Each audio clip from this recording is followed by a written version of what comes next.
How to upload multiple photos on a TikTok video. Hey, what's up everyone? Welcome back to a new video on our channel. In this video, we're quickly gonna take a look at how to upload multiple photos on your TikTok.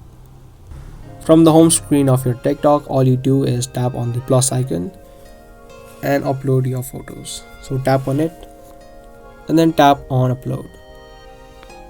Once you do that, you just select the photos that you want to add in. Just like this, select multiple photos, and once you select all of them, you can tap on next, and there you have it. You can see you've selected various photos on your TikTok video. And now there is a slider on the bottom. If you don't want that, you can tap on switch to video mode,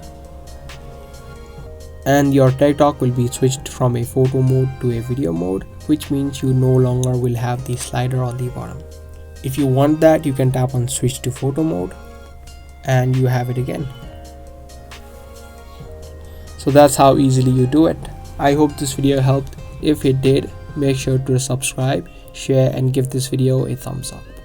If you want more of these videos, also turn on the notifications to our channel. I'll see you in the next one. Thanks for watching.